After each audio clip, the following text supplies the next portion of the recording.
मेरे अज़ीज़ों, आज का हमारा लेसन 8वां लेसन है और हम गौर कर रहे हैं खुदावंद यीशु मसीह को जानने के बारे में। खुदावंद यीशु मसीह को हम किस तरह जानेंगे? जिस तौर से वो अपने आप को ज़ाहिर करेगा। खुदावंद यीशु ने जब शागिर्दों को चुन लिया तो शागिर्दों का खुदावंद के साथ जो एक्सपीरियंस है वो दर्जा बदर्जा खुदावंद को जानने का था। मिसाल के तौर पे जब उन्होंने देखा कि उन्होंने किसी मुर्दे को ज़िंदा किया तो उन्होंने सोचा, वाह, तो मुर्दों को ज़िंदा करता है। सो वो उस पर ईमान लाए। हवाओं को थमा रहे थे तो लेकिन वो ईमान लाए, हालांकि ईमान तो वो पहले भी ला चुके थे। सो ईमान मुख्तलिफ पहलुओं में ग्रो कर रहा था और जैसे जैसे वो यीशु मसीह को जान रहे थे वैसे वैसे वो अप्रिशिएट कर सकते थे। 5000 को खाना खिलाना, 5 रोटियां 2 मछलियां, बस यही कुछ है हमारे पास। शागिर्दों ने मिलकर ये कहा, यीशु लोगों को भेज दे ताकि गांव से जाके खाना मोल ले। और यीशु ने कहा, तुम ही इन्हें खाने को दो। उन्होंने कहा, हमारे पास तो बस इतना सा है। उसने कहा, लाओ। और फिर उस पर दुआ की तो खुदा ने बरकत को नाजिल किया। तो वो ईमान लाया कि यीशु थोड़े से खाने को ज़्यादा बना सकता है। तो खुदावंद यीशु मसीह को जैसे जैसे हम जानेंगे वैसे वैसे हम उसको अप्रिशिएट करेंगे। यही यीशु मसीह की प्रस्तिश करने का पहलू होगा। शागिर्द तो थे लेकिन यीशु के बारे में सोच फर्क रहे थे। आज भी हम इसी खदशे में हैं कि यीशु मसीह की कुदरत और जलाल को समझने की बजाय अपनी अक्ल से यीशु को समझने की कोशिश कर रहे हों, तो हमारा फिर खुदावंद के साथ ताल्लुक़ भी फ़र्क होगा। जब खुदावंद यीशु मसीह मर के ज़िंदा हुए और शागिर्दों को मिले तो शागिर्दों ने फिर एक दफ़ा इका किया, मिलकर कहने लगे, इसराइल को बादशाह कब मिलेगी? तो खुदावंद यीशु ने कहा, प्यारे खुदावंद यीशु ने कहा, वक्तों और मयादों का जानना तुम्हारे इख्तियार में नहीं है। तुम्हारे लिए सिर्फ इतना काफ़ी है कि जब रूहुल कुद्दस नाजिल होगा तो तुम कुव्वत पाओगे और फिर उसके बाद दुनिया में तुम मेरे गवाह होगे। और उसके लिए उनको इंतज़ार करना था। सो ये जो सफ़र तय हो रहा था ये खुदावंद ही करवा सकते थे। खुदावंद यीशु मसीह आसमान पर चले गए, रूहुल कुद्दस नाजिल भी हो गया, वो गवाह भी बन गए। तो करते करते एक दिन यूहन्ना गवाही देते देते जब पतमुस के जजीरे में कैद था तो खुदावंद ने अपना एक नया रूप उसको दिया। वो डर गया था। आइए ज़रा इस हवाले को देखते हैं। तो हम देखेंगे यूहन्ना आरिफ का मुकाशफा और उसके पहले बाब की 12 आयत से देख लेते हैं। मैंने उस आवाज़ देने वाले को देखने के लिए मुंह फेरा जिसने मुझसे कहा था, और फिर कर सोने के 7 चिरागदान देखे, और उन चिरागदानों के बीच में आदमजात सा एक शख्स देखा। ये है खुदावंद यीशु मसीह, जो पाँव तक का जामा पहने और सोने का सीने पर बांधे हुए था। उसका सर और बाल सफ़ेद ऊन बल्कि बर्फ़ की मानित सफ़ेद थे। आप अंदाज़ा करें, क्या हम यीशु मसीह का ये तस्वुर करते हैं? तेरी आंखें आग के शोले की मानित हैं, तेरे पाँव खालिस पीतल के से हैं जो भट्टी में तपाया गया हो, तेरी आवाज़ ज़ोर के पानी की सी है।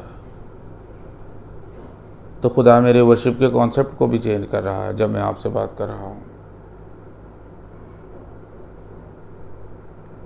तेरे दाहिने हाथ में 7 सितारे हैं, तेरे मुंह में से एक 2धारी तेज तलवार निकलती है, तेरा चेहरा ऐसे चमकता है जैसे तेजी के वक्त आफताब। तो फिर यूहन्ना कहता है, जब मैंने उसको देखा तो मेरी हालत क्या होगी? मुर्दा सा हो गया मैं। मुर्दा सा क्यों हो गया? ऐसी कुदरत वाला खुदावंद उसने कब देखा था? जिसके सीने के साथ लग के वो बैठा करता था, वही रूप उसको याद था। लेकिन आज यीशु का रूप बिल्कुल फ़र्क था। लेकिन खुदावंद यीशु मसीह ने ये चुनाव किया कि यूहन्ना पे अपना ये वाला रूप जाहिर करे। तो जितना ज़्यादा खुदावंद यीशु मसीह आप पे जाहिर करेगा, उतनी ही आप वर्शिप करेंगे। ऐ खुदावंद, तेरा शुक्र हो कि तू आखिरी आदम है। तेरा शुक्र हो कि तू हमारा वकील है। तेरा शुक्र करते हैं कि तू कादिर मुतलक है, तू आमीन है। हमारे इकरार का रसूल तू है, खुदावंद का बाजू तू है, ईमान का बानी और हमें कामिल करने वाला यीशु तू है। हमारी अब्दी नजात का बानी तू है, खुदा की खलकत का शुरू तू है, खुदा का प्यारा बेटा तू है। ऐ खुदावंद, तू मुबारक है और वाहिद हाकिम है।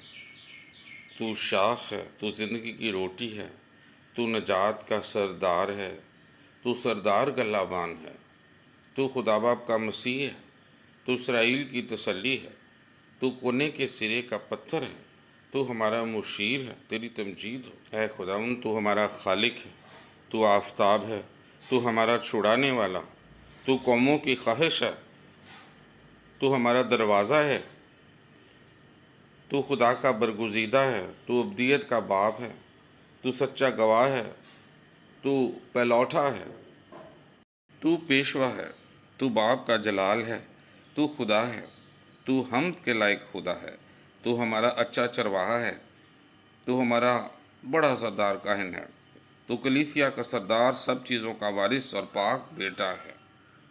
ऐ प्यारे यीशु, तू कुद्दूस है, तू खुदा का कुद्दूस है, तू इसराइल का कुद्दूस है, नजात का सींग मैं हूँ, खुदा की सूरत, अमैनुअल, यहोवा, यीशु नासरी।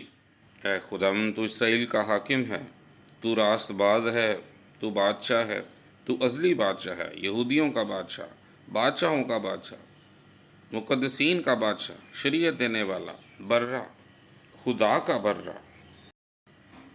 ऐ खुदावंद, तू उम्मतों का पेशवा और फरमा रवा है, तू ज़िंदगी है, तू दुनिया का नूर है, तू यहूदा के कबीले का बब्बर है, तू सबका खुदावंद है, तू जलाल का खुदावंद है, तू खुदावंदों का खुदा है।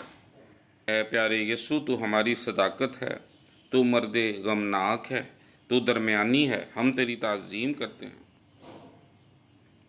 ऐ खुदावंद, तू अहद का रसूल है, तू खुदा का मसीह है, तू खुदाए कादिर है, तू कादिर सुबह का चमकता हुआ सितारा है, तू यीशु नासरी है, तू खुदा का इकलौता बेटा है, तू हमारा फसा है, तू है हमारी ज़िंदगी का मालिक, दुनिया के बादशाहों पर तू हाकिम है, हम तेरी ताज़ीम करते हैं। प्यारे यीशु, सलामती का शहज़ादा तू है, नबी तू है, मखलसी देने वाला तू है, क़यामत और ज़िंदगी तू है, हमारी चट्टान तू है, दाऊद का असल और नस्ल तू है, शारून की नरगिस तू है, हमारा मुनज्जी तू है, औरत की नस्ल तू है, रूहों का गल्लाबान और निगहबान, हम तेरी ताज़ीम करते हैं, तेरा शुक्र करते हैं।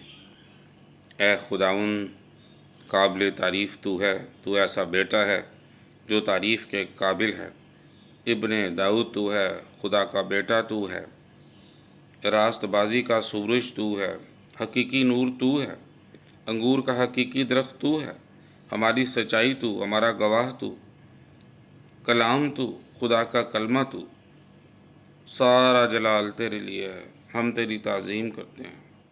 आज की असाइनमेंट यह है कि इन आयात को सामने रखते हुए खुदावंद यीशु के लिए एक वर्शिपफुल ऑडियो रिकॉर्ड कीजिए और मुझे सेंड कीजिए। Thank you.